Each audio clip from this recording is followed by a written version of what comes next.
The Public Safety Committee will come to order. Members, this is what the plan is. So I hope this will work out. You know, it is bill deadline, and we know that things are always tight. So what we're going to do, Representative Kieffer, I didn't have a chance to talk with you, but you understand what's going on with your bill.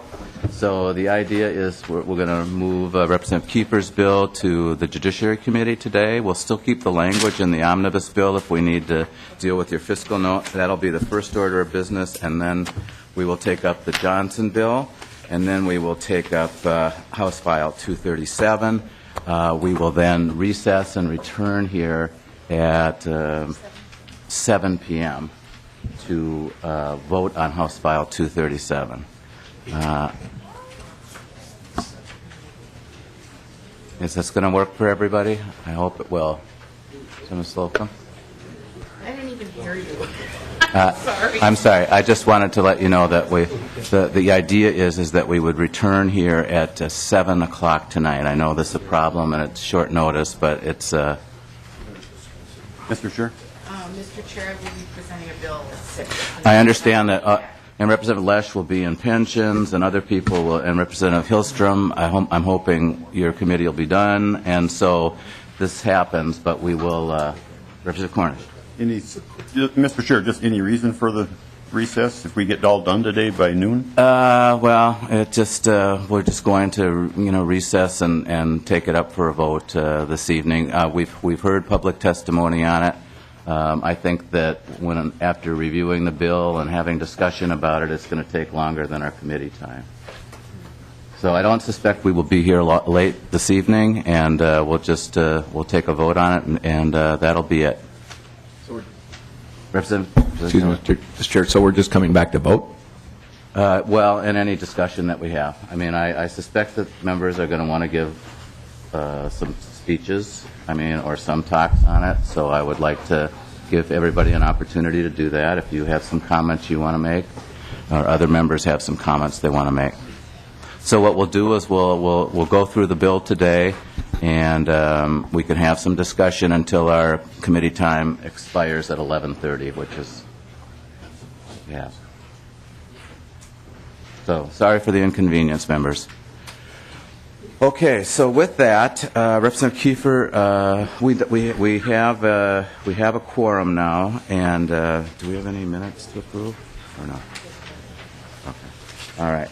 So Representative Kieffer, can you just take 30 seconds, explain your bill, and then move it to the or do you want? Do you have it? I'm sorry. I don't have it in front of me, Mr. Chair, but that's fine. The bill's been heard a couple of sessions. Thank you. And it's simply increasing a penalty for repeat fifth-degree sex offenders. We're hoping that it will not cost any money and actually save money in the long run. It's got strong bipartisan support. I thank you for a lot of the members on this committee that signed on to the bill. Thank you, Mr. Chair, for moving this as a standalone. Okay. This bill does have a small fiscal note, which is why we'll keep the language in the omnibus bill, but we'll move it to Judiciary, and Representative Hillstrom will hear it when? Either Wednesday or Thursday, Mr. Chair. Very good. So Representative moves House File 142 to pass and be re-referred to the Committee on Judiciary. Is there any discussion? All those in favor signify by saying aye. Aye. Opposed? That motion prevails. Okay, Representative Johnson, you're next.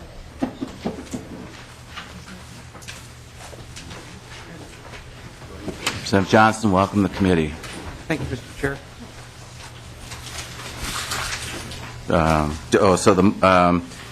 Where does this bill go, Representative Johnson? Does it? It goes to Judiciary also. So the chair will move that House File 790 pass and be re-referred to the Committee on Judiciary.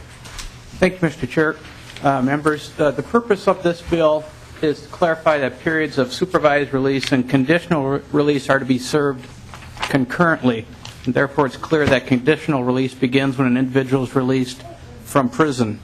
As Mr. Diebel states in his House Read summary, by specifying that an offender's conditional release term begins when the offender is released from prison, the law will empower the Commissioner of Corrections to detain the offender beyond the expiration of his sentence if he violates his terms of conditional release.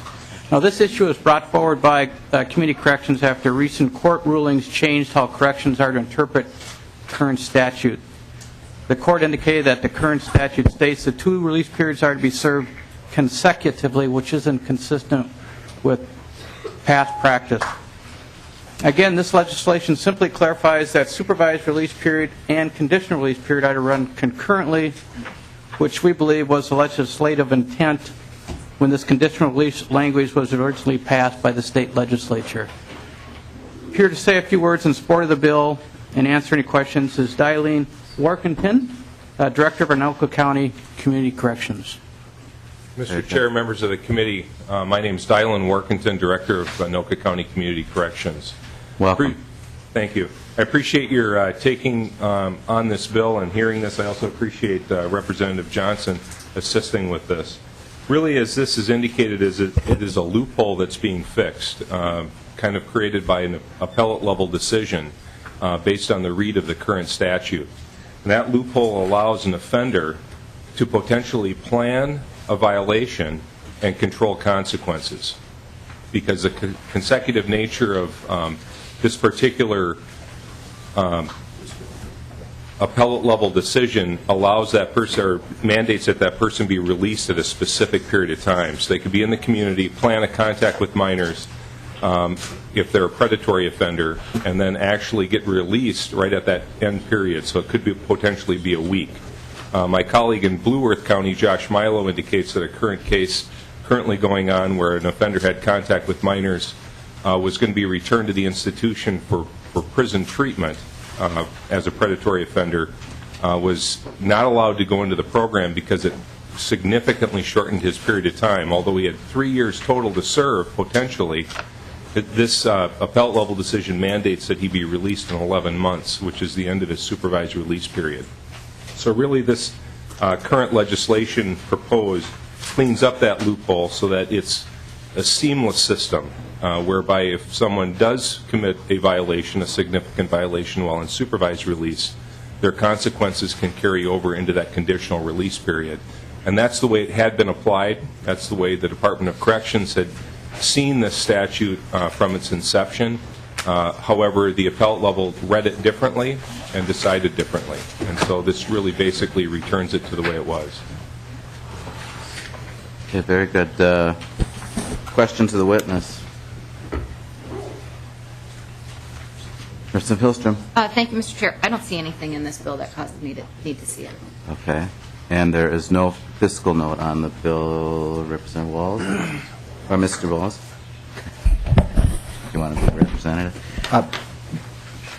Mr. Chair, a fiscal note has not been requested on this bill. I had some short conversations with, I believe, courts and corrections, and I did not believe there would be a material impact. Very good. Thank you. There are some other people who signed up to speak. Is there anybody who wishes to speak in favor or in opposition of House File 790? Okay. Any questions of the author? Then Representative Johnson, do you want to have any closing comments? If the motion could be amended to send us to General Register, that would be preferred. So the chair will move that House File 790 be passed and referred to the General Register. Any further discussion? All those in favor of that motion signify by saying aye. Aye. Opposed? That motion prevails. Thank you, Mr. Chair, Committee. So, members, at this time, let me just give you we're going to hear House File 237, and I've discussed this with Representative Cornish, who's the lead Republican on the committee, about the process that we're going to embark on today. So we will go till 11:30 and recess, or whenever we're done here today, and come back at 7 o'clock. I have said that what I will do is introduce the bill and go through the bill, and you can ask questions of me or of House Counsel about the drafting of the bill. There are a couple of you have all heard this before.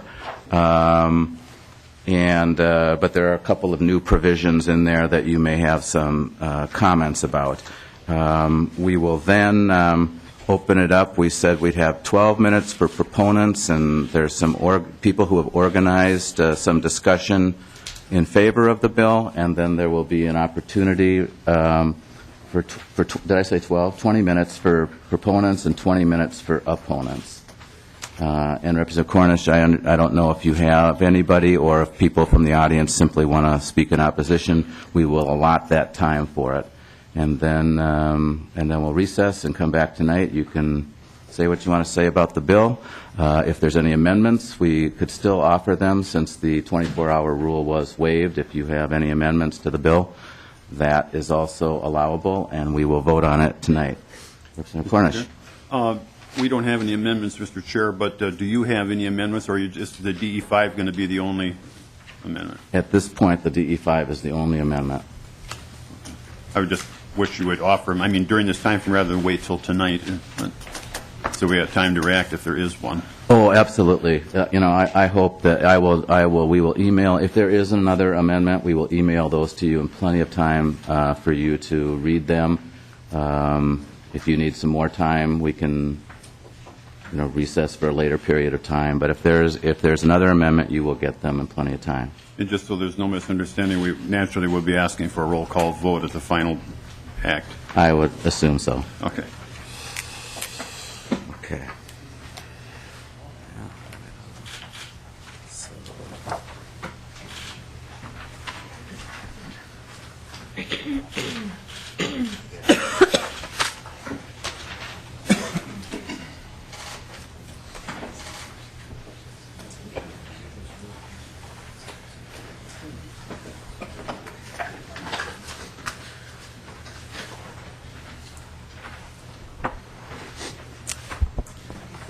Representative Paymar, welcome to your committee. Thank you.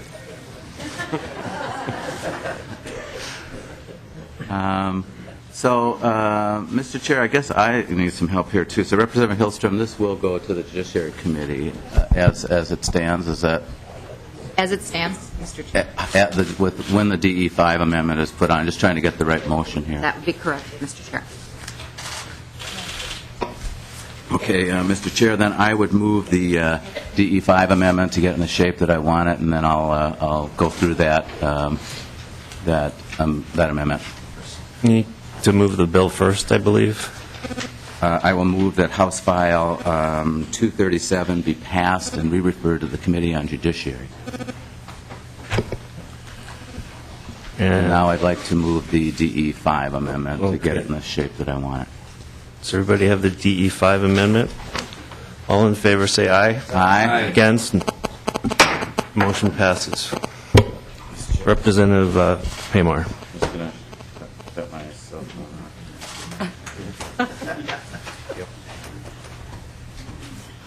Mr. Chair, members of the committee, I know that this is a complicated issue, and this has been a contentious issue for you in the Public Safety Committee, and a contentious issue in our state, as it is across the country as we deal with this issue of gun violence. And I would be the first to say, and I really have to say, I appreciate the respectful way that you treated this issue, and the respectful way that this committee has treated the public who came here, and during 3 days of testimony. I think that says a lot about the work that we get done here, and the process that we undertake. Again, there are no easy solutions. As you know, mass shootings have rocked our country, and we seek solutions to that. And we don't have all of the answers, and this bill is only part of the answer. We know that there are individuals with mental illness. There are people with grudges. We know that there's easy access to firearms. We know that we have problems with the lack of security in some of our buildings. And we know that there's a glorification of violence in this country. We just heard yesterday that there was an incident in Florida at a college that could have been horrible. where someone had amassed, a student had amassed weapons and ammunition and had fully intended to kill many people on a campus in Central Florida. That's not going away, unfortunately. We know all too well about the gun violence in our neighborhoods. Again, we seek solutions. There are domestic abuse cases where the perpetrator fears when the victim leaves the household that the relationship is over and he takes it out on her. And we've seen that all through this state all too often. We know that there are disgruntled workers. We know that we have a gang problem. We know that the concentration of poverty in our neighborhoods is problematic, and we also know that there's easy access to weapons. So again, gun violence prevention and this bill is it needs a multifaceted approach, and this bill is only one piece of the puzzle. We need more funding for mental health treatment and assessment. We need better security strategies, and we need laws and a state and on the state and national level to ensure that guns stay out of the hands of people who shouldn't possess them. Members, I just want to say a couple more things, and then I'm going to go through the bill. There are 12,000 firearm homicides a year in this country. There are 18,000 firearm suicides a year in this country. At least 116 children have been shot to death in Minnesota, and hundreds more injured. And this is not just a metro issue. The evolution of the Gun Violence Prevention Act happened after the Newtown tragedy. It's not a new issue here in Minnesota. The press asked me, as the incoming chair of this committee, what I thought about the Newtown tragedy, and I thought it was appropriate that we hold hearings. And in fact, if the only bill that I had heard of at the time was one on renewing the assault weapons ban and the bill by Representative Cornish on allowing teachers to carry in schools. And at the time I thought we should hear Representative Cornish's bill and we should hear all bills related to gun violence. And that's what we did. We sat through 3 days of hearings, we heard 10 bills, and we ended up with the Gun Violence Prevention Act. And what's in this bill, I'm going to get into the specifics, but there are no bans in this bill.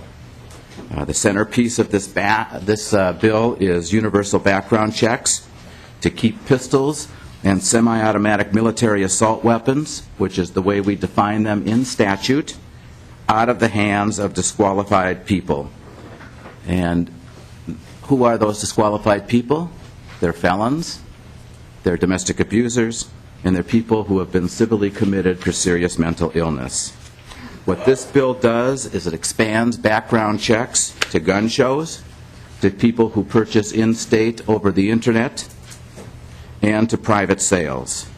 Now, we can argue the research that states that 40% of sales in this state and in this country of handguns and semi-automatic military assault weapons do not get background checks. Some would say that that's a high number. But that's 6.6 million weapons that are purchased without background checks in this country a year. So if it was 30% or it was 20%, I don't know. That's still millions of purchases without background checks.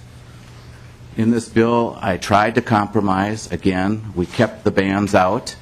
There were concerns that if we required background checks, that relatives wouldn't be able to sell their firearm to other relatives, and we put an exclusion in to make sure that that was covered. Again, we're only dealing with handguns or semi-automatic military assault weapons.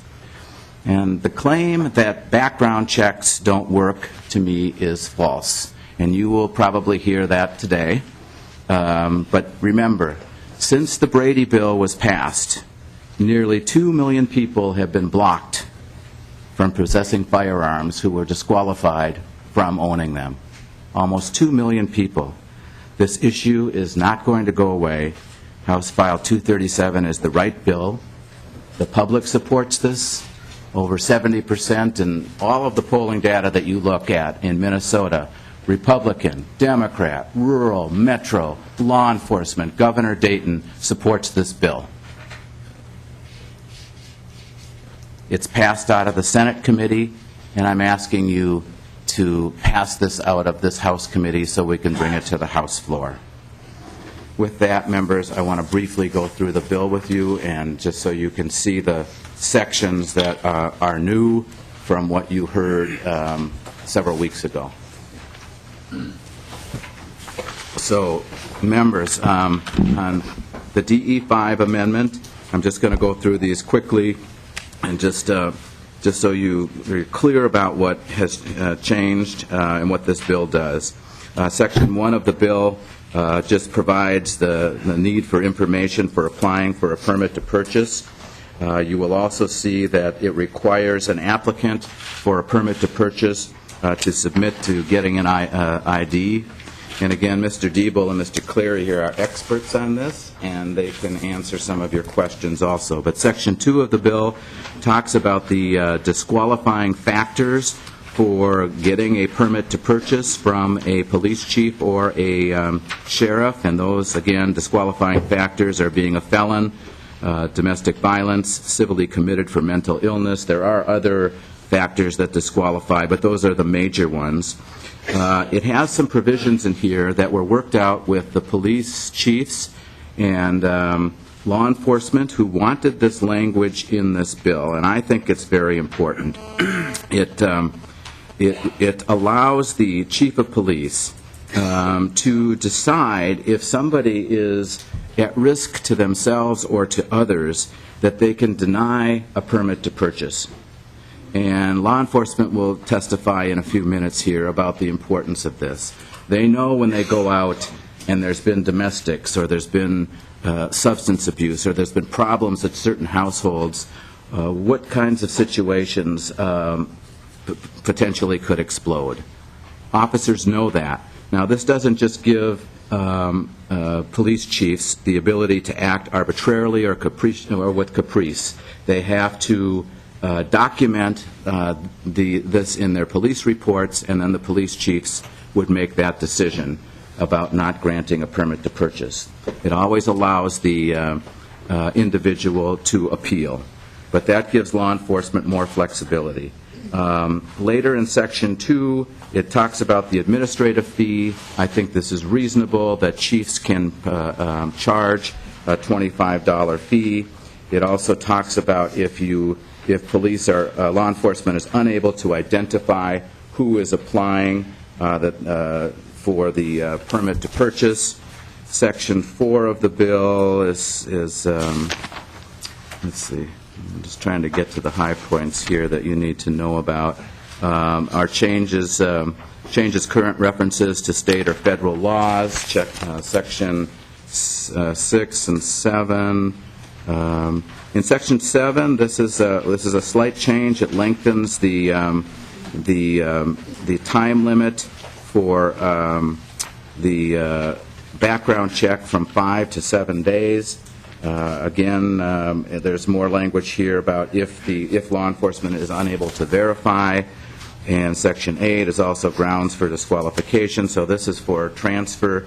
If I'm misstating this, Mr. Diebel or Mr. Clary, this is for, the transfer of transferee license, permits, I should say.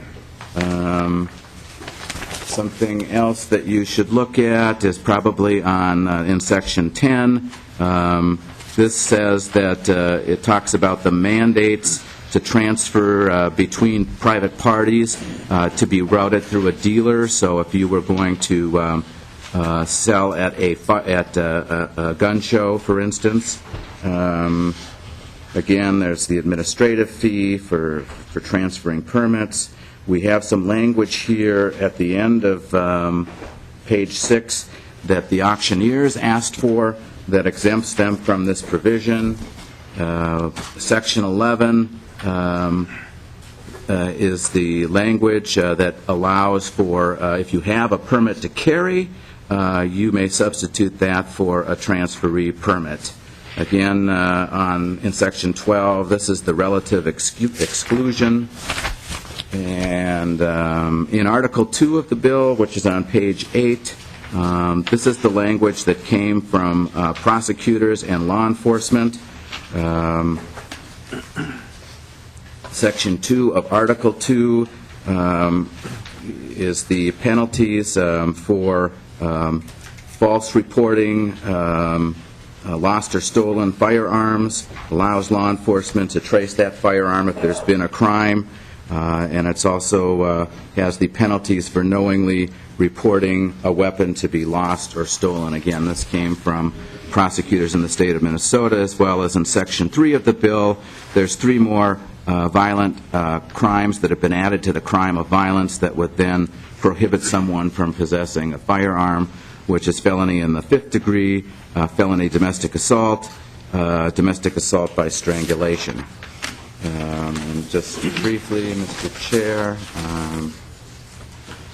the ammunition in Section 4, again, came from the prosecutors. At the bottom of page 10, this clarifies a person who has been committed by the court because of mental illness being ineligible for firearm possession. And let me see what else is. Section 6 of Article 2 clarifies that a person who aids and abets an ineligible person in violating the ban of possession, and the penalty section then comes in Section 7. It adds a new gross misdemeanor and a felony for repeat violators. And Mr. Chair, I think that's the bill, or the things that so again, I'm happy to answer any question or stand for questions on the bill, and Mr. Diebel and Mr. Clary can answer specifics also. Representative Cornish. Mr. Chair, members, Representative Paymar, you and I have always been up front with each other, and we've gotten along pretty good together through this thing. I would like to hit about 6 or 7 points and then end up with a question, so if you don't mind. I don't think this is your last shot at this bill. This bill is too horrible to make it out of committee, and so I got a feeling you're going to offer some amendment to water it down here before this time is over. But I just want to let you know that the GOP members here stand strong in defense of the Second Amendment, and hopefully at least 2 of your members also. I think this is a wrong attack on the thing that does the least amount of harm on gun shows, the least avenue for guns to make it into crimes. I think that the statistics show that 3% or less of the guns and crimes come from gun shows, and that statistic that it's 40% or whatever it is that don't get background checks, I think has been proven wrong many times by studies. And you're right, it depends on which study you turn up. Nowadays on the internet you can turn up a study for just about anything, but these facts came from the Department of Justice and other governmental agencies. I don't think it was a loophole. We call this a gun show loophole. I don't believe it is. I believe it was planned that way. I don't think that private sales or gun shows were ever intended to be covered. So it's not a loophole. It's the exclusion on purpose.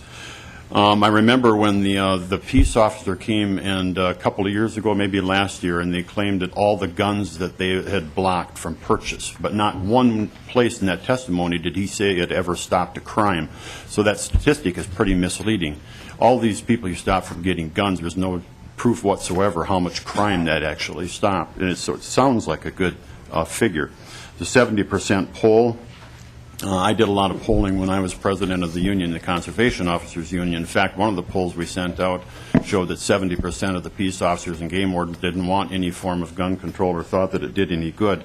And I know that if I write the poll question, I can get just about any answer I want. So when the Star Trib came out with that poll, it seemed really foolish to me because the question they asked, I would have maybe even asked yes to a certain part of it with no facts or background on explaining, what universal background checks were and how there was a fee and how there would be a gateway to registration and a number of other things. So I think that was a weird poll, and it depends on how much faith you put in polls. Since you brought the poll question up, the Star Trib also ran a poll on gay marriage, and they said that the majority of the people that responded were not in favor of gay marriage. Well, then the left came out the next day, and a number of bloggers and well-known institutes said that their statistics prove that the majority of Minnesotans did approve of it. So It depends on how much faith you put in polls nowadays. The chiefs and the sheriffs having more authority in your bill about a vague authority, how they can refuse a permit. I'm really uncomfortable with that, and most gun owners are. The main point in our bill, the permit to carry that I was the author of a few years ago, put it this way for a reason, because of the abuses that were taking place. And I think I have more fear of the chiefs making the decision than I do the sheriffs, because obvious what's happened in the last few months. And the other problem I have is that the chiefs have testified just about against every gun bill that I've had so far. And if they were elected like the sheriffs, I think that you would get a lot different. Rather than talking for city councils and mayors, I think that you would get a lot different response from your chief. Some of the parts of your gun bill I have a problem with is the dealer. If you have to find a dealer and take the gun to the dealer, if you find a dealer, then it says that the dealer is supposed to take the gun. I don't know how you wind up out in the country at some federal firearms dealer with the buyer and the seller, and then you don't make it through a background check, which happens sometime by mistake. Heaven help the man that tries to take my firearm at that point and turn it over to law enforcement. So I have a real problem with that. And then also, we put a definite time limit because we wanted one, and now you've got a place in here that can extend the time period. So, to me, no disrespect to you, but the bill is a nightmare for gun owners, and I can't see any portion of it that we could stand to survive of your proposals. We had a proposal out there that was supported by prosecutors and sheriffs and and I probably at some time we used the rather vernacular dressing up a pig. We could put some portions of yours on ours, but it wouldn't make any difference. And so I have a problem with the recess, and a question for you, I guess, would be that during this recess, if you would let DFL members think on their own and give me a guarantee that you or DFL leadership wouldn't badger any more of your DFL representatives into voting for this bill, and let people vote on their own and their own conscience. And good luck to you, and thank you for the courtesy you've shown me and back and forth. I think we did good on this bill and getting both sides out, and but I just hope that there's a good roll call vote and there's no shenanigans that take place between now and 6 p.m. Thank you.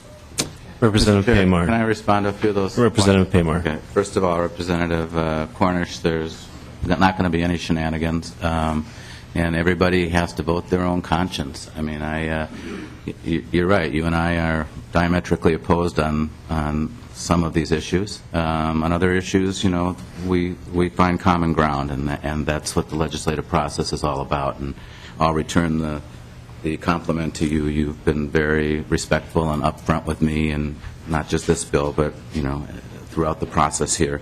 So everyone here has to make up their own mind.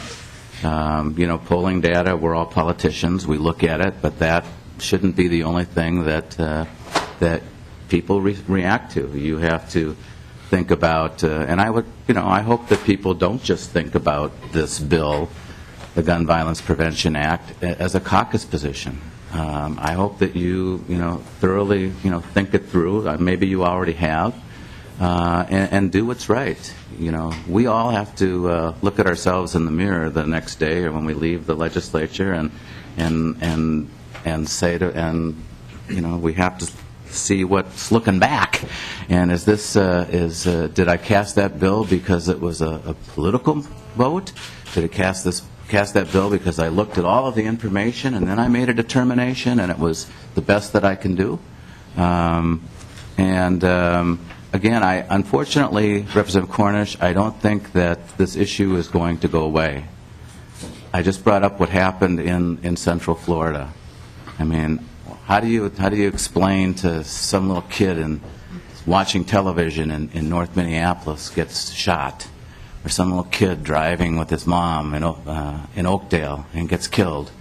This is real life. It's Minnesota. It's all through the country. And let me just address, Mr. Chair, and this is part of the reason why I wanted some time, so we didn't rush through this, so we can have a discussion even before we vote tonight. You say that the gun show loophole doesn't exist, and I have read I have read articles about that, and that's the position that the NRA puts out. But let me just say, it does exist. And I want to give you an example. And I want to tell, and I think you know I would never not tell the truth in front of this body. The last time that I had this bill in front of, I don't think it was this committee, we were trying to plug the gun show loophole. And I had that bill, if you remember, and I then amended it on to the game and fish bill that was that David Dill had, and he was not too happy about that. But when neither was Speaker Kelleher, and we had a debate about it on the House floor, if you remember correctly. And so this has been going on. This issue has been going on. So to be honest with you, I had not gone to a gun show at that time. I'd never experienced it. So I went to a gun show after that. And I went with a retired Anoka County deputy sheriff. Took me to Anoka. There was I'm trying to remember. It was downtown, the main street. It was the Armory in Anoka. And I guess there's a gun show even going on now. We could all take a little field trip over to the State Fair. I think there's one going on. We could see for ourselves. So we went there, and so it was new. It was new to me, a new experience, and. There was a whole, if you can picture the room, there were all of these tables with all kinds of firearms and people selling and buying and swords and all kinds of interesting things. And we went up to some of the dealers and said, could we buy, this handgun or that semi-automatic weapon? And people said, sure, told us the price, we held them. And, I said, well, I don't have a permit to purchase, you think I could just get this from you? And the dealers, the licensed dealers, said absolutely not. Go to your police chief, go to your sheriff, you get a permit to purchase, come back, happy to sell it, bargain, whatever. But they would not sell it. So I would say to you, Representative Cornish, that the licensed dealers, the FFLs that are at these gun shows, are not going to do anything stupid and get themselves in trouble, and they're going to require that you have a permit to purchase. But then there are all these other side rooms. And we went to one of those side rooms, and there was a guy selling firearms, and I picked up a handgun, and I said to the guy, I said, look, I don't have a permit to purchase. He said, well, how about if I just take a copy of your driver's license, and we'll just call it good? Is that a background check, Representative Cornish? Now, I did that as a complete novice, and there were all kinds of tables there of people selling. So there is a gun show loophole, and it is a significant problem. 40%, 30%, 20%, I don't know. I don't have the answer to that. But having firsthand experience, I know it exists. So I would just say to you that I don't see this as an attack on Second Amendment rights like you do. If you think that background checks are inappropriate, if you think that they are an infringement on Second Amendment rights, then let's get rid of them altogether. Why even have them? You want to go to Cabela's or Walmart and buy a handgun? Go buy it. You want to go to a gun show, buy an AR-15? Then just get rid of the gun shows altogether if it's an infringement on Second Amendment rights. That is all we're trying to do. I think that this is a minor inconvenience for a civilized society, and I'll leave it at that. I have some people who would like to testify, Mr. Chair. I don't know if anyone else has comments at this point or questions. Any questions from members? Representative Simonson. Thank you, Mr. Chair and Representative Paymar. A question, because I hear this come up a lot, and I heard Representative Cornish refer to this too, about we're creating and I think the term was, and forgive me if I'm wrong, but gateway to registration. And I'm just wondering if you can comment on that in terms of current law, and as well as what is proposed here in the House File 237 in terms of what will change and what your thoughts are on what might new be happening in terms of quote-unquote registration. Representative Paymar. Mr. Chair, Representative Simonson, Mr. Clary or Mr. Diebel could also add in here, but I don't see this as a gateway to registration. I know that some in the NRA believe that this is the slippery slope to that, and it's not. It simply requires that if you're going to go to a gun show and you're going to purchase a firearm, or if you're going to purchase a firearm on the internet or in a private sale, that you need to get your permit to purchase, which is, you would get that through whatever your local law enforcement agency is. It's a 5-day background check where the law enforcement officials will call the BCA and see if there's anything there that they should know about, or the Department of Human Services to see if there's anything there that they should know about. And in addition, that's when the NICS check can take place, which is the federal background check, to see if there's any disqualifying factors in other states. And I would say that the NICS system is not perfect, but it is there. And like I said, it has stopped almost 2 million people from possessing firearms who are not supposed to. So that's, the gun registration issue is, all we're doing is expanding the background checks to internet sales, private sales, and gun shows. Mr. Diebel or Mr. Clary, do you want to add to that? Or if I'm misstating it, I'd rather people know. Mr. Cleary. Yes, Mr. Chairman, Representative Paymar, and Representative Simonson, and members. House research sees itself, if I may just preface this statement, as trying to help all of you by providing accurate information. And so let me do that here. And as you know, I'm pretty deaf, so I don't always hear all the nuances of your statement or your question. But I think it would be helpful, Representative Paymar and Representative Simonson, to draw a distinction between two types of background checks. And I thought I heard both discussed here this morning, and that's why I'll feel free to do this.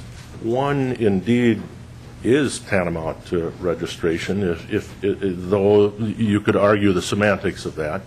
The other is not, and I'll explain. Most of the time when we talk about background checks, and I believe in House File 237, the unamended version, requires that two private parties, say the two of you, for example, if you want to sell a gun to Representative Paymar, that the two of you would have to go to a federally licensed dealer, and at that time you would essentially transfer that firearm to the dealer and provide information to the dealer so that, in this case, Representative Paymar, being the buyer, would have to fill out Form 4473, the FBI's form, with all the personal information, and then swear to each element of the prohibition on firearms ownership, swear that does not apply to you. He has not been dishonorably discharged from the military, for example, or convicted as a felon, et cetera, et cetera. And then that would serve as the basis for the National Instant Check System check by the FBI. So the dealer would pick up the telephone, call the FBI, and within a matter of minutes be able to relate the applicant's information to the FBI, along with an identifying serial number and characteristics of the firearm being purchased. And the FBI would do the quick computer check using Minnesota's information and every other state's information. Now the reality is that's not perfect and complete information. Minnesota is pretty good about providing that information. Some states are not nearly as good, and even in the best of circumstances, it's not perfect. But it's the best the world has right now, the best the country has too. And so that background check is made. Representative Paymar, being a lawful, law-abiding, upstanding citizen, would be approved, and the dealer would be given a number, an approval number. I forget the formal name. He would write on the application, and he would put that paper copy of the application in his records by law. He must keep that, and he must also go to his logbook and log it in. But he must keep it for 20 years. Now this system hasn't been in effect for 20 years, so it's conceivable Congress would extend that and make it lifetime or permanent, just absolutely permanent. Thus, if that firearm that you have sold him, well, thus first of all, I would submit that that's a form of registration. It's not in the government's hand, and the FBI, for the most part, is prohibited by law from keeping that information on record. Now, they can do some auditing of, let's say, Cabela's. If you take it to a dealer at Cabela's, they can do some auditing for a period of time, I think 60 days, take all of those and then audit them, come out to Cabela's and audit them and so on. And then they must throw it away, unless you do two within a 5-day period, 2 pistols within a 5-day period. That gets kept permanently. So there are some ways, and they've been caught violating that law somewhat under a past attorney general and keeping some of those records not lawfully. So that is a system of registration, and I would submit, and the government can come with some law changes, some federal law changes, can come at virtually any time and take that information and theoretically use it to identify lots more gun owners than you could today. Lots more gun owners, whether it's 40% of sales or a whole lot less than that, I don't know either. I don't think anybody really knows. But they can already do that for new firearms or any other firearms that Cabela sells or any dealer sells. They would then be able to do it for these person-to-person transactions as well. Now, there's another type of transfer, and I want to tell you about that, because not because it's been discussed a lot, but it's been the concept has been out there for several years, and it doesn't get much discussion. And it would not be a registration system, and I'll keep it short. But that type would be if you and Representative Paymar, however you get together, by knowing each other, by reference or by the internet, choose to make a transfer. Let's say, again, you're selling a firearm to Representative Paymar, a pistol or a black gun. You would keep a bill of sale, and that bill of sale might end up looking like a lot like the Form 4473 that the FBI uses, simply because it's an easy form to use, it's very complete, and it's used in all our background checks now, whether it's made by the dealer through the FBI or by the police chief through the FBI or the sheriff through the FBI. But if the two of you kept a bill of sale and you kept copies of it and proved each other's identity up front, even if you didn't know each other, that would be a transfer that would not involve what I would call a registration, simply because only the two of you would have it. Now, if under that kind of a system, the FBI would, let's say this firearm were found years later. Can I just interrupt? Representative Paymar. Mr. Clare, that was very helpful, but you're adding a concept that's not in this bill. This is sort of an idea that's been floated out there. Is that correct? I thought I heard both mentioned today, but that's right. It's not in the bill. I just want to be clear that we don't have a lot of time now, so I don't know if you could, that concept is not in the bill. That's right, and I'm essentially finished, but thank you for your patience. It's not a bad idea, but it's not in the bill. Any other questions from members?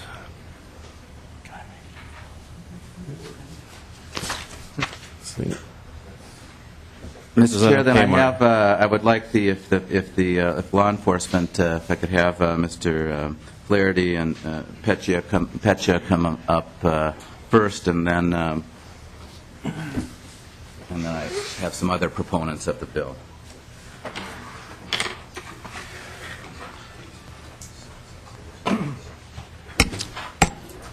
Well, welcome to the committee. Could you state your name for the record, please? Yes, members, for the record, my name is Denny Flaherty, and I'm Executive Director of the Minnesota Police and Peace Officers Association. And I'm here again today, as I was some weeks back, to speak in favor of Representative Paymar's House File 237.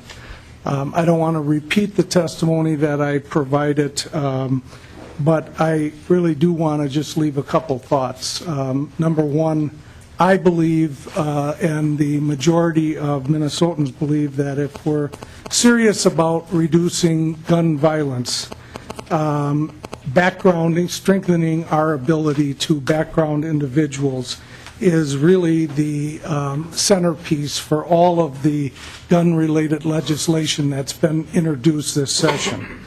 And we are in support of this bill because it allows for that, as well as it addresses a concern that we have about straw purchases, which means having eligible people purchase handguns for ineligible individuals. And this bill gives the police an ability, a greater ability to deny a pistol when there's demonstrated and substantiated behavior that flags concerns. I would just simply point out, if you remember the Brooklyn Park officer that was down, that said that he had refused a permit to purchase a handgun, who just months prior had called their department when officers went and had to take her into custody after she had taken steps to commit suicide. And at the time she said, if I had a gun, I'd blow my brains out. And of course she was taken into custody because the officers were concerned about her welfare, and she was transported to a hospital. Months later, here she was back in the Brooklyn Park Police Department wanting to purchase a handgun. There are many, many, many cases like that throughout our state, and we need to be able to prevent people like that from getting guns, at least at that time. Maybe some months later and things change with them, maybe their ability to become eligible can change. But members, this is what the people in Minnesota want. They want the police to background people. They want the police to make sure that only eligible people are having access to these weapons. This morning we're downplaying polls, but unfortunately I do believe in polls, although I always want to see who did them and the questions and so forth, like Representative Cornish pointed out. But the polls all support Representative Paymar. KSTP's poll here in Minnesota recently, I believe, was 75%. Pew Research Center back in January, I think we would certainly see them as legitimate, 85% on a national poll. And CBS New York Times, 92%. They all expect law enforcement to be doing something in this area, and we can't. We don't have the laws.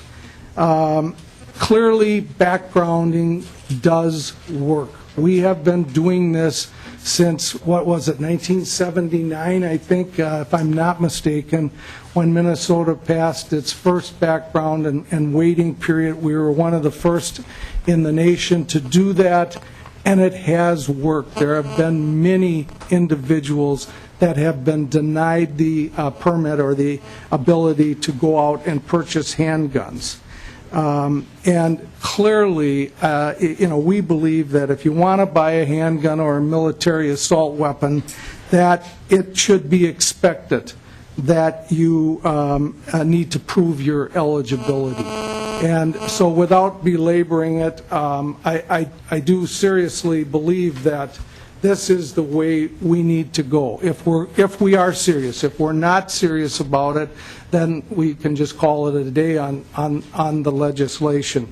But if we don't believe that criminal laws deter people, then I don't know what the purpose all of you exist for here in this room. Because clearly, people do abide by laws. So this notion that if we pass this, that the criminals aren't going to abide by it, well, that could be said about everything from speeding to virtually every crime that you parade here in this room. And with that, I would just like to close and lend our strong support on this effort and hope that you can see your way clear to support it. Thank you. Thank you, Mr. Flaherty. State your name for the record, please. Welcome to the committee. Good morning, Mr. Chair, members of the committee. My name is Dave Peach. I'm the Executive Director for the Minnesota Chiefs of Police Association, and we're here to testify in support of Representative Paymar's Gun Violence Prevention Act. There's been a lot of discussion about the universal background checks, both for closing the gun show loophole and addressing the private sales, specifically for pistols and semi-automatic military assault weapons. But we also support it because it includes a straw purchaser's language and also includes the county attorney's provisions, which would enhance the penalties for individuals that are involved in felony domestic violence. It keeps guns away from juvenile offenders, and it keeps the ammunition away from criminals. But most importantly, today I'd like to talk to you a little bit about the background checks that would be conducted by the police chiefs and sheriffs.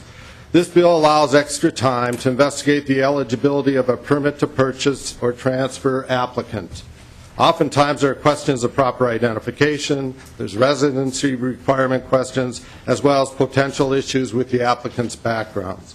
This most often occurs when the applicant moved to the chief's community from another state or city, and the 7 business days are reasonable, and for those applications that become problematic, the proposed 30 days has been deemed reasonable by our members.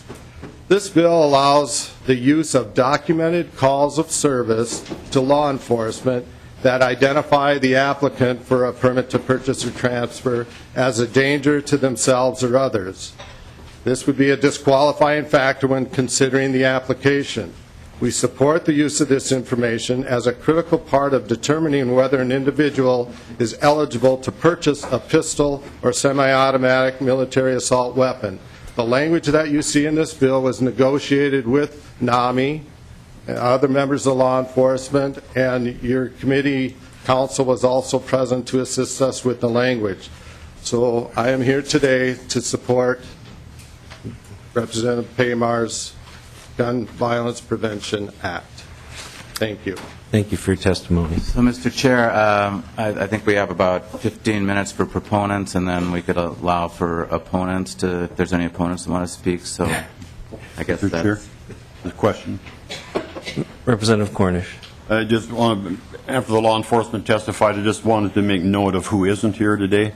Minneapolis PD, who left the Minnesota Police and Peace Officers Association years ago, their director of Minneapolis PD chided Mayor Ryback for jumping on the gun control bandwagon. Also not here today is the Sheriff's Association, just so you don't think that when they say law enforcement backs this, that they mean all law enforcement. Thank you. Representative Paymar. Any more testifiers? Yes, I do have testifiers. We have about 13 minutes left.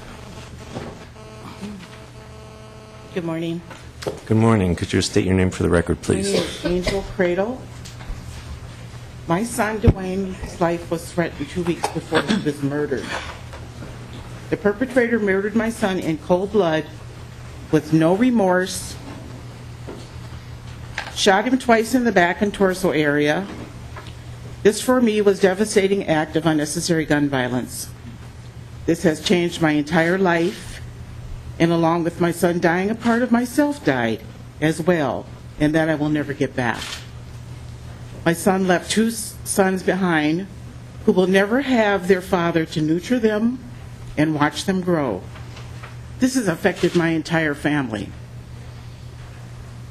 6 months after the perpetrator was stopped on a traffic stop, they found him not only with the weapon that murdered my son, but several other weapons in his possession. This tells me guns are rampant in our communities. Is it no wonder because so many sales require no background check at all? Stopping some of this violence requires the policymakers to recognize the fact that gun violence destroys lives every day in our community and in our communities all across the state. I miss my son. Thank you. Thank you for your testimony, and we're sorry for your loss. Welcome to the committee. Could you state your name for the record, please? Thank you, Mr. Chair and committee members. My name is Julia Freeman. I'm with the Organizing Apprenticeship Project, but I'm here today as well as someone who lost a loved one. My son-in-law was killed March 11, 2012, so it's just a year anniversary. He was a hard-working father of 7 children and a loving husband. He was a self-made businessman and the sole provider for my daughter and her children. He was killed tragically by a young man he was trying to mentor, his best friend's brother, who had a gun when he was visiting his friend, and he was walking out the door, and this young man shot him. And after he was found to have done that and got out on bail, 2 weeks after that, he was caught with another handgun. Now, I believe that this bill will keep those kind of guns off the street, and even if it is only 3%, I bet my life on that 3%, because I don't want another person to lose a loved one. Also, this is a bill we consider at the Organizing Apprenticeship Project as a racial justice bill. This is part of our bill watch. All of the legislators got one, so we're watching this closely, and we hope that you will vote correctly today. Thank you. Thank you for your testimony.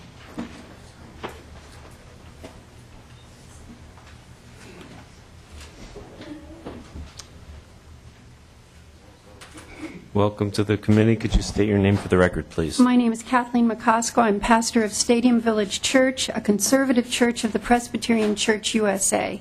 We are located across the street from the University of Minnesota's residence halls, where even a one-block walk alone in daylight or dark promotes fear of armed theft, beatings, and abductions, all of which have happened to students in the past few years. The Presbyterian Church USA has adopted a policy at their National General Assembly meeting in 2010, which happened to be held in Minneapolis, which agrees with this gun violence prevention bill.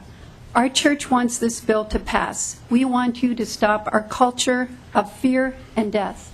The international students at our church appreciate living in America, but they are appalled at our gun policy. Please put rationality back into our society by voting for this bill. Thank you very much. Thank you for your testimony. Welcome to the committee. Could you state your name for the record, please? My name is Pastor Harding Smith, pastor of the Spiritual Church of God in Brooklyn Center and president of Minnesota Acts Now in Minnesota. I'm very glad and honored to be here today. I'm saddened regarding the trend that have gripped our community. Our community have been ravaged by gun violence. As a pastor of the people, I have been to just about every single murder scene in Minneapolis the past year. I was just called to do the funeral for 2 young men that got murdered at 39 in Fremont about a week ago. All we are asking is for a common sense law that works. Our children are our treasure. We need to protect our children. At the end of the day, if you are staring down the barrel of a gun, what's the difference? We want to work on prevention. Giving criminals more time in prison, it's not going to help the grieving family. We need to come together as a community. We have too many children that are going to be fatherless this year in Minnesota. A lot of you have not seen what I've seen. It's a war out there. We need to come together and do something. Those little kids at Sandy Hook didn't sign up for this. Our children need to be safe going to schools. We need to protect them. Now is the time. Thank you. Thank you, Reverend. Welcome to the committee. Could you state your name for the record, please? Sure. Excuse me. My name is Gene Martin, and I pastor a church in North Minneapolis called Joint Heirs with Christ Faith International.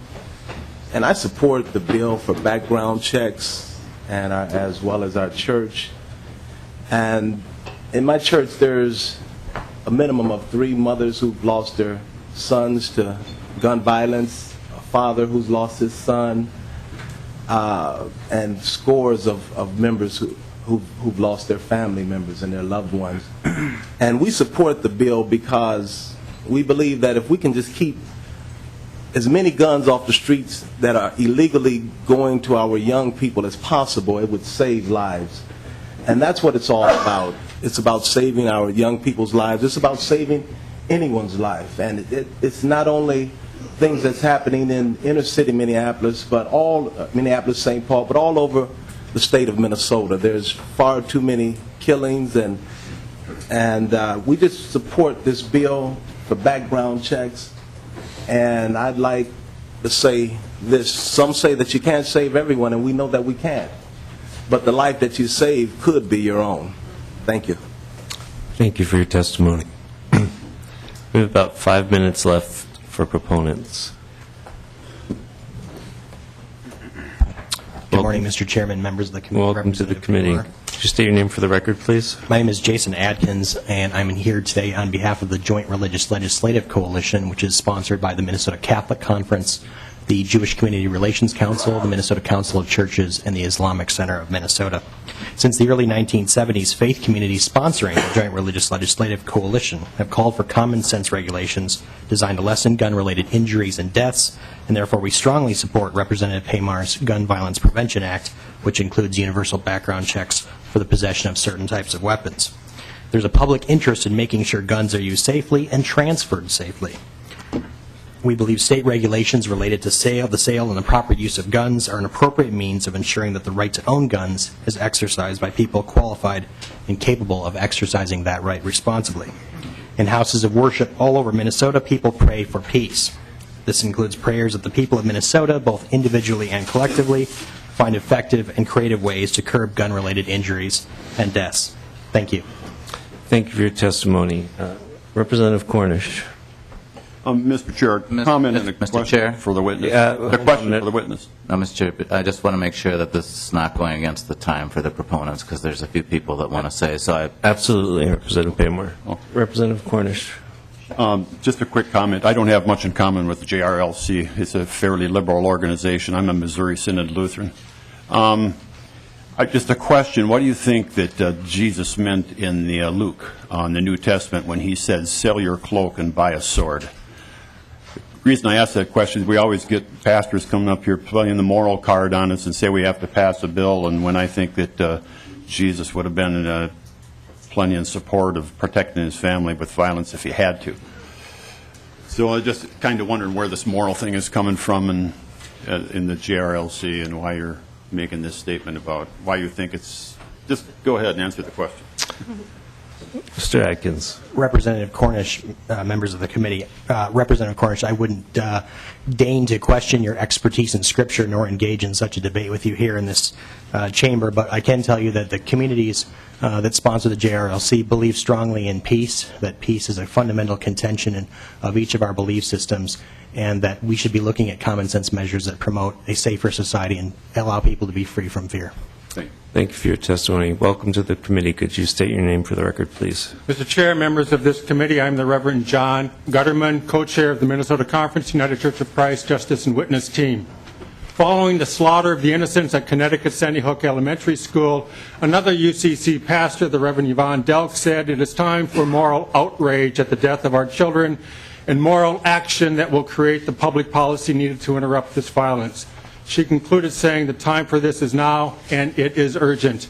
Recognizing this urgency, the Board of Directors of the Minnesota Conference, for the first time ever, approved a strategic alliance with another organization, Protect Minnesota. Now we need you to share our urgency and our moral outrage. We need you to support legislation mandating universal background checks. We need you to join the movement to prevent the next massacre of the innocents. Thank you. Thank you for your testimony. And we have about 3.5 minutes left for proponents, and if members don't mind, we will go over for about 5 minutes to give opponents the same amount of time.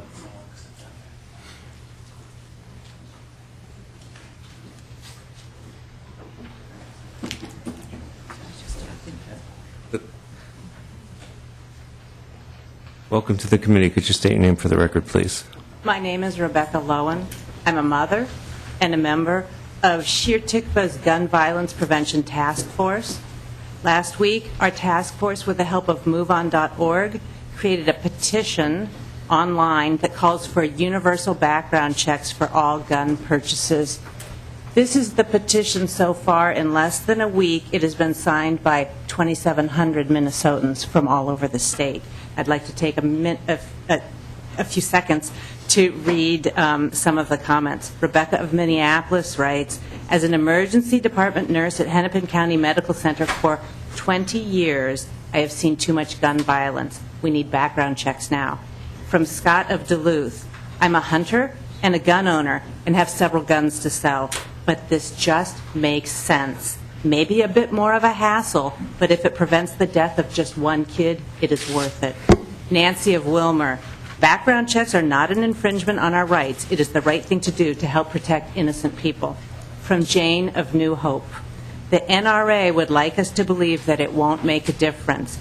If we save one life, it's a difference. And finally, Judy of St. Cloud wrote, come on. This is common sense. Minnesota can lead the way. Pass this. Thank you for your testimony, and welcome to the committee. We have about a minute left, so if you keep your comments short. Thank you. My name is Tasha Rosenfeld-Kellen. I'm also a lifelong resident of Minneapolis, the mother of 2 young girls, and a member of the Shir Tikva Gun Violence Prevention Task Force. Along with other members of the Shir Tikva Violence Task Force, I stand before you representing a broad religious coalition, including Protect Minnesota's Anti-Violence Coalition, Jewish Community Action, and National Council of Jewish Women. In the words of our Rabbi, Michael Latz of Shir Tikva, we advocate for universal background checks because they help us create a safer world for our children. We are called by Jewish tradition, uvcharta b'chayim, to affirm the sanctity of human life whenever possible. At this moment, politics are the vehicle, but our mission is spiritual and our vision is biblical, to create a world that respects the dignity and worth of every human being. Thank you. Thank you for your testimony. Representative Paymar, is there anyone that you want to testify in particular, or should we go on to opponents? Maybe just one final, and if the opponents want to take some additional time. Is this enough, opponents? I think we said 20 minutes, so we're good. Is there anybody? Go ahead. Well, welcome to the committee. Could you state your name for the record, please? Mr. Chairman and members of the committee, I'm Mary Lewis Groh, here on behalf of the League of Women Voters of Minnesota to express strong support for House File 237, improving the Minnesota system of background checks before gun purchases. The League of Women Voters is a statewide organization, nonpartisan, whose positions are taken after extensive study and consensus of our members. The gun lobby would have you believe that all we need is stricter enforcement of the gun laws we already have. But as a January New York Times article pointed out, and I quote, better enforcement does not help when there is no underlying statute. We do not have the statutes we need to keep guns out of criminal hands. Before you today is proposed legislation to address the gaping holes in existing law. Martin Luther King Jr. said, the ultimate measure of a man is not where he stands in moments of comfort and convenience, but where he stands at times of challenge and controversy, and we are at such a time. People become disillusioned with government when they believe lawmakers give more weight to lobbyists and representatives of the special interests than to the public's interests. Your vote on House File 237 will reflect whose voices and whose interests you heed. Thank you. I guess we have one more and then we're done. Welcome to the committee. Could you state your name for the record, please? Bill Moore. Mr. Chairman, members of the committee, thank you for this opportunity. I'm a hunter, I'm a gun owner, and in the past for over 10 years I taught firearm safety in the state. Began hunting when I was 10 on my grandfather's farm out in Wright County. And I've had a hunting license in Minnesota every year since 1971. That's the year I got out of the Army. Hunted all over the state. And I'm here to say not all gun owners are opposed to reasonable firearm legislation. Universal background checks is reasonable legislation. I support it. It is necessary, and it's the right thing to do. And thank you for your attention. Thank you for your testimony. Now we'll give 20 minutes to opponents of the bill. 23 minutes, stand corrected. Welcome to committee. Could you state your name for the record, Chairman please? Christopher Rager with the National Rifle Association. I appreciate the opportunity to speak this morning. I appreciate Chairman Paymar's passion for this legislation, but I think it's wrong, and the NRA won't stand silently by. We will continue to fight on this. I think what hasn't been mentioned here is the contacts from Minnesotans around this state that have stood up and opposed Representative Paymar's legislation. I think it's unfortunate that folks turned out today to see this committee hearing and hear the testimony and hear a vote, and then we're going to postpone this till 7 o'clock tonight. And what wasn't said is there's a wrangling behind the scenes to try to bully members into voting for a watered-down version of this bill to try to keep this gun control vehicle alive, and I think that that's unfortunate. I think it's also important to note that there is a bill that's been introduced out there by Representative Hillstrom and Senator Ortman that has over 100 members of both the House and Senate as co-sponsors, and it's legislation that would be a real solution and actually gets things done.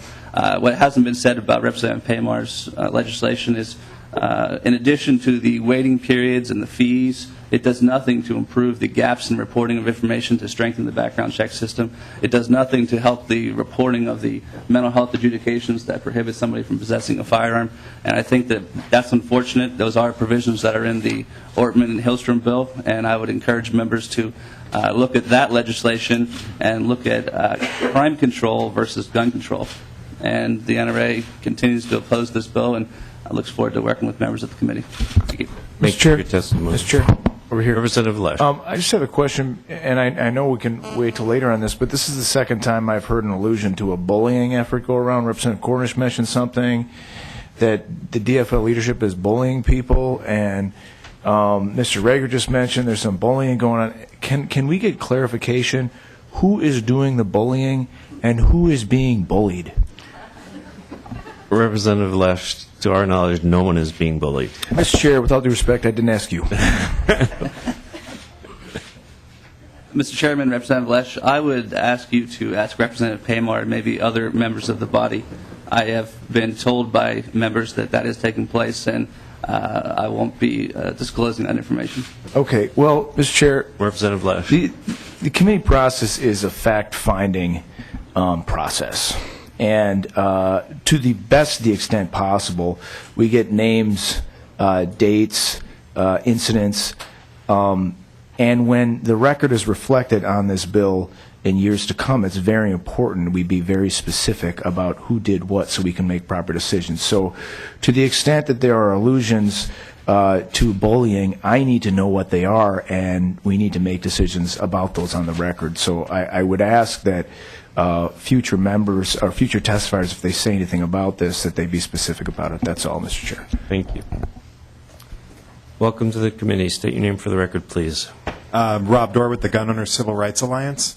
A lot's been made out about the background checks. There was a report that went around that said that 99% of Minnesotans live within 10 miles of an FFL dealer. And something I think it's important to realize is that an FFL dealer is under no obligation to process a background check for a third party. A lot of FFL dealers are manufacturers, so they don't deal in any transfers whatsoever with it, in regard to sales. A lot of people have become FFL so that they can receive and ship guns themselves, so that they can order guns. They're private collectors and things like that. They could go through that extensive process. But furthermore, when you're adding a $25 maximum, you're putting an imposition on a private party. The government is saying you can't charge more than $25. There are a fair number of FFLs that have stood up and said, we're not going to handle this. So you're disenfranchising people, only law-abiding citizens, because as you know, the criminals aren't going to abide by these background checks. The Department of Justice study showed that of a study of 18,000 criminals that had been convicted of crimes, only 0.7% of those guns came from a gun show. The vast majority are stolen. They're taken on the black market, bought from friends. I would encourage this body to look at where guns are coming from and address the problem there. Address criminals using guns. You have a bill that's out there that does that. This bill does not. We'll yield the rest of our time. We would encourage you guys to use this time and vote right now. Thank you. Thank you. Is there anybody else that wishes to testify against this bill? Come up, please.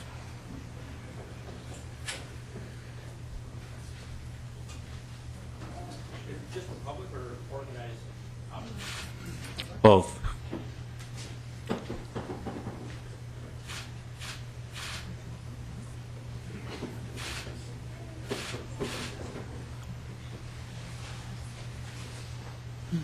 Welcome to the committee. Could you state your name for the record, please? Beverly Moreland. I live in Cottage Grove, and Dan Schoen is my rep. And I'm very, very much against this.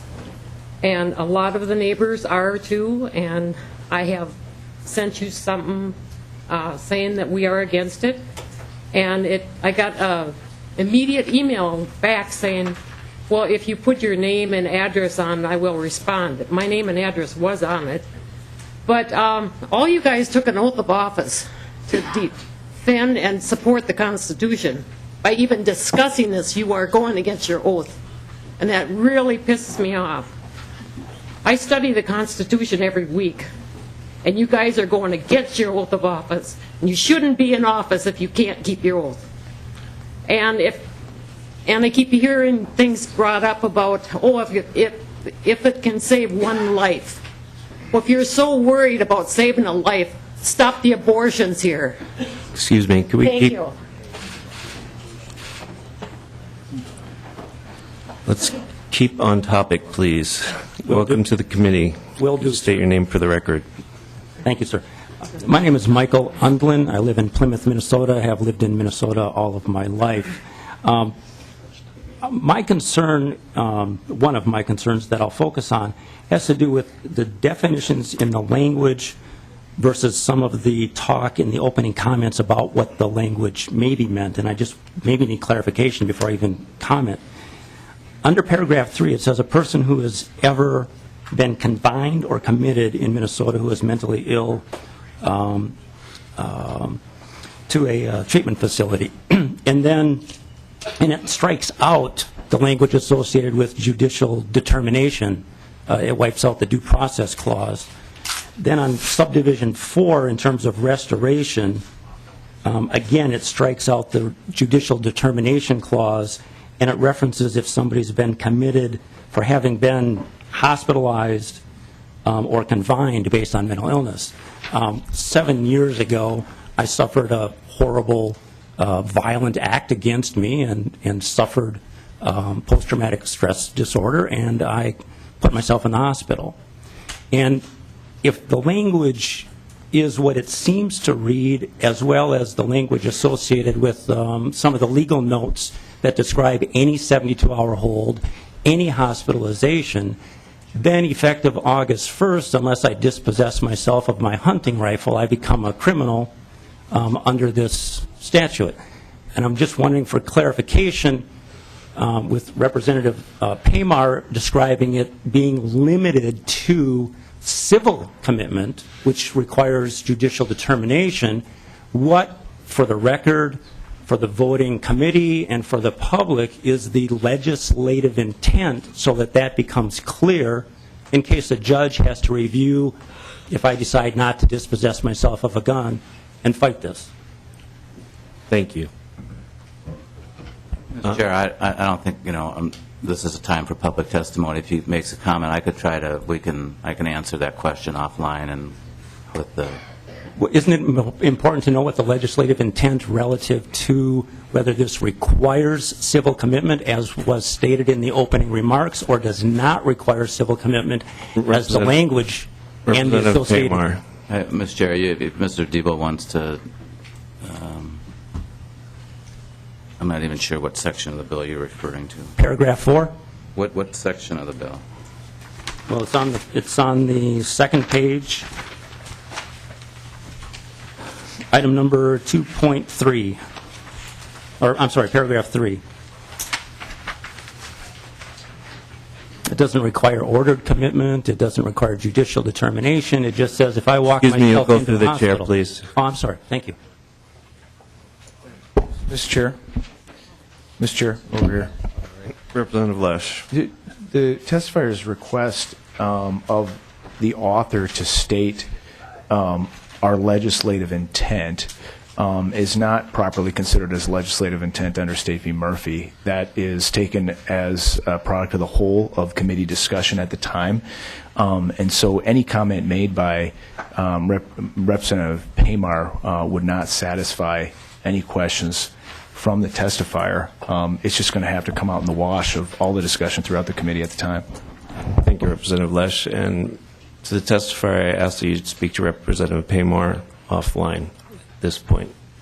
Okay, now, one last question, and that is just as a citizen looking at this bill, wondering whether or not I will become a criminal on August 1st, I think it would be important for the bill to be clear so that I would know whether or not to make a very difficult decision before midnight on August 1st. I understand. I think you're working off the original bill and not the DE5 amendment.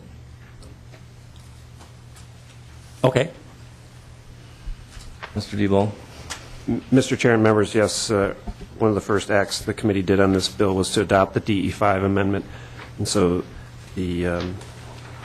that's the working version that the committee is considering before us, not the bill as introduced, which was also distributed today. But the DE5 is the one that should be considered. Okay, that helps a ton. Thank you very much. Thank you. Thank you for your testimony.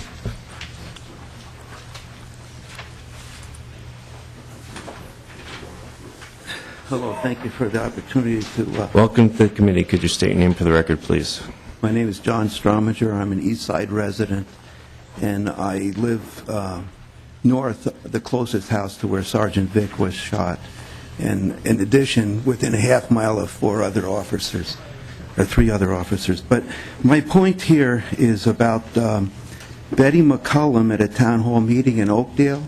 She made a comment when the topic was broached about do we have a gun control problem or is it a psychopharmaceutical problem? And she answered by saying that there's a CDC rule that she was not allowed to link or study, was her words, any connection of gun mania to medication madness, to quote Dr. Peter R. Bregan's book, and that it frosted her cookies that she was prevented from studying that, and but there were powerful lobbies that influenced the debate, and then she changed the subject.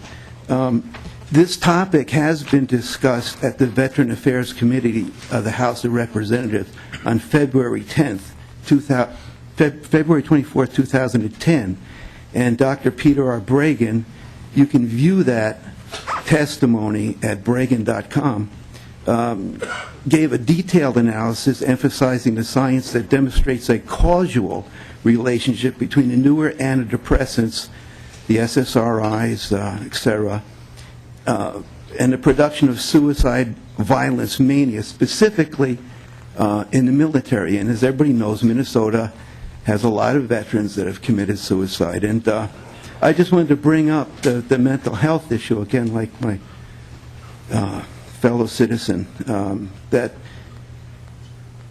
it needs to be discussed why veterans are killing themselves. And our president said, if there's one thing that we can do, let's do it. And so that's my comment. I thank you. Thank you for your testimony. After the next testifier, we're going to recess until 7 p.m. tonight.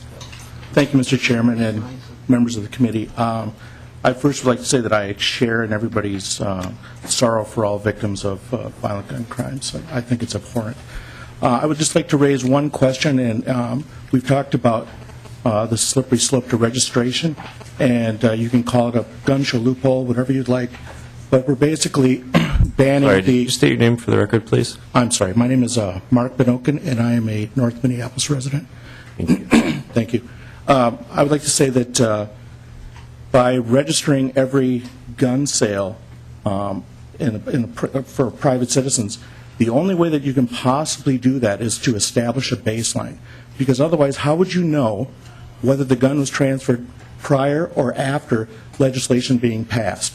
So unless you register all the guns and know from that moment on who has them, the legislation would be virtually ineffective. Thank you. Thank you for your testimony. Representative Schoen, did you want to say something? No, I can wait till later, Mr. Chairman. Okay. Representative Paymar? Okay, this committee is in recess until 7 p.m. tonight.